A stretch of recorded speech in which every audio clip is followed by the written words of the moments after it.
En cuanto a la autoevaluación, podemos verla como grandes tareas, ¿verdad?, de planificación, recopilar evidencias documentales, las consultas a las poblaciones y luego la elaboración de documentos. O podemos verla también como fases institucionales, que es donde vamos a tener el detalle en esta presentación.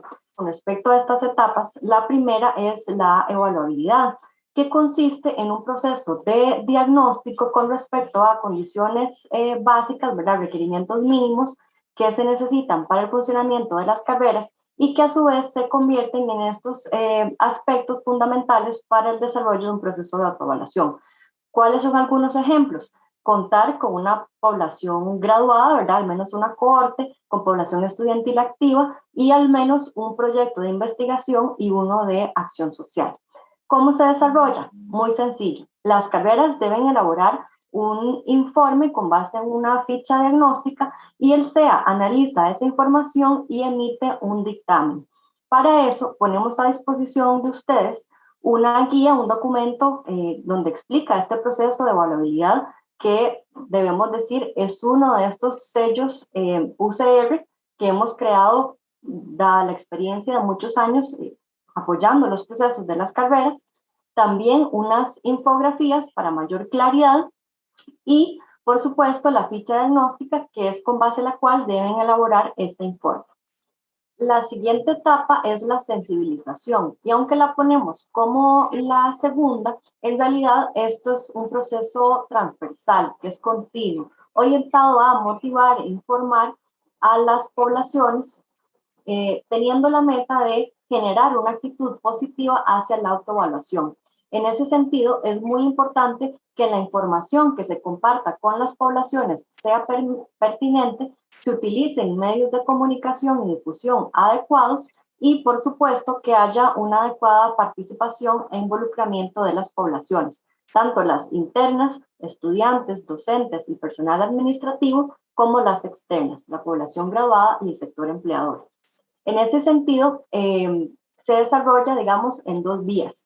Por una parte, talleres que el CEA ofrece a las carreras, uno específicamente para la comisión de autoevaluación, que es la que va a guiar todo el proceso, y otro para las poblaciones internas. Por parte de las carreras, deben generar materiales y acciones de divulgación, y en ese sentido, la creatividad es muy importante.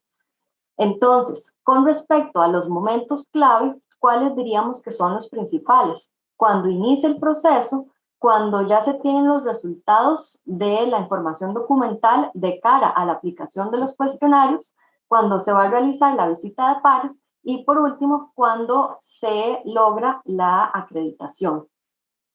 En ese sentido, las herramientas que tenemos a su disposición son precisamente estos dos talleres que son facilitados enteramente por el CEA.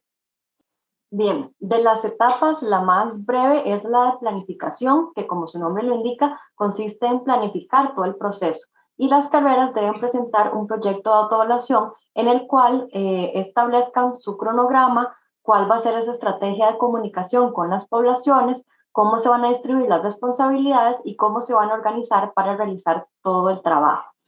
En ese sentido, ponemos a su disposición un documento con preguntas generadoras para que sepan cómo elaborar este documento pequeño. Además, un cronograma base para que puedan coordinarse temporalmente las tareas. En ese sentido también tenemos un desglose para que tengan un panorama general de cada una de estas fases, ¿verdad? Las etapas y las subetapas, digamos, o subtareas de cada uno de estos procesos. Y entramos a la cuarta etapa, que es la ejecución, la más amplia y compleja, porque tiene tal vez como varias subtareas. ¿En qué sentido? Que involucra toda la recopilación de las evidencias documentales, el cómo se van organizando, ¿verdad? Y analizando en un primer momento esos resultados de cara a las consultas que se van a realizar a las poblaciones de la carrera, nuevamente las internas y las externas.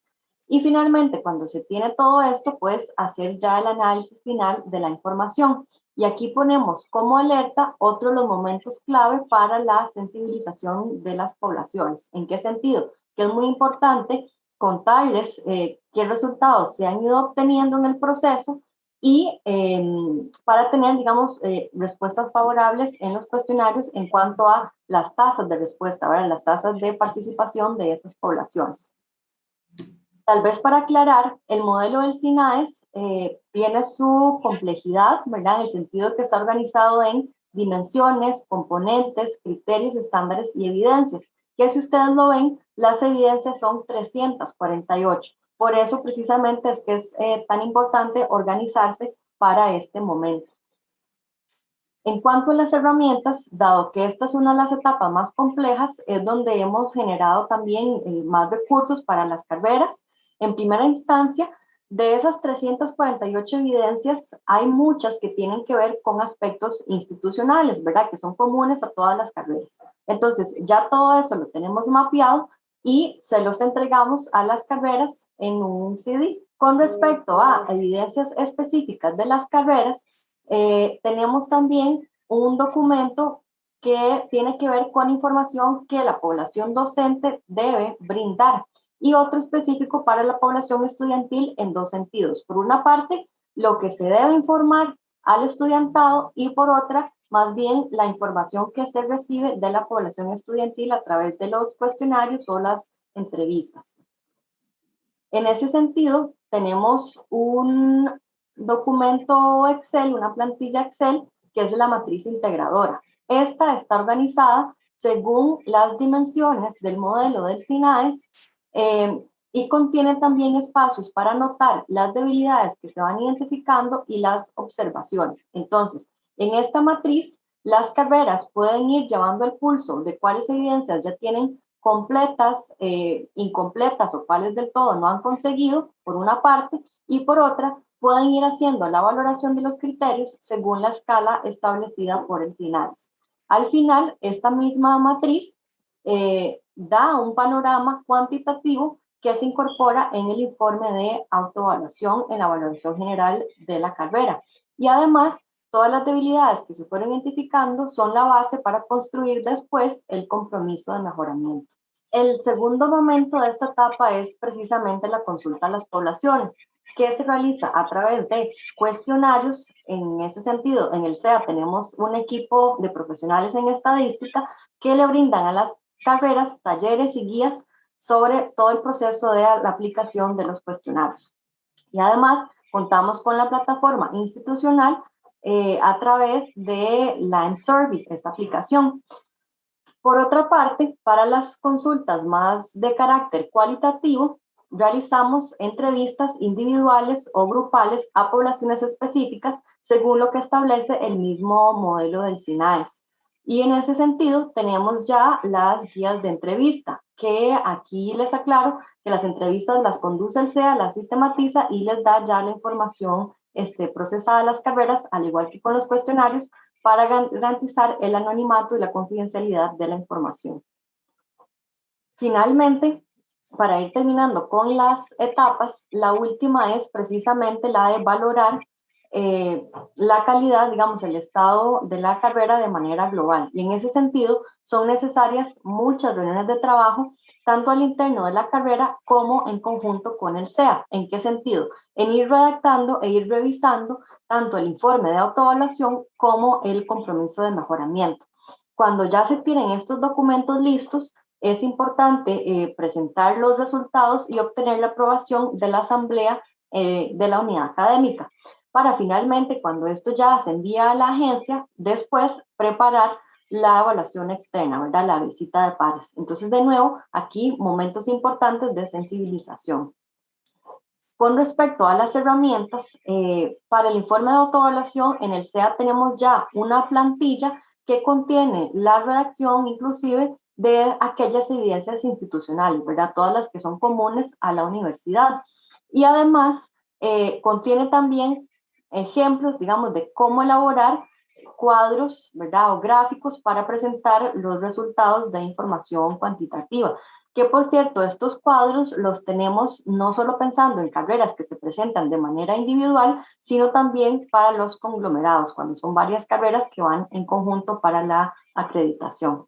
Y tenemos también una orientación de cómo analizar los criterios y estándares, que si bien el SINAES da estas categorías, ¿verdad? En esta escala, días, si la vemos de abajo hacia arriba, y explica qué significa cada uno, en la UCR, en el CEA en particular, les decimos cuál es la equivalencia numérica para que puedan hacer las interpretaciones de esos resultados.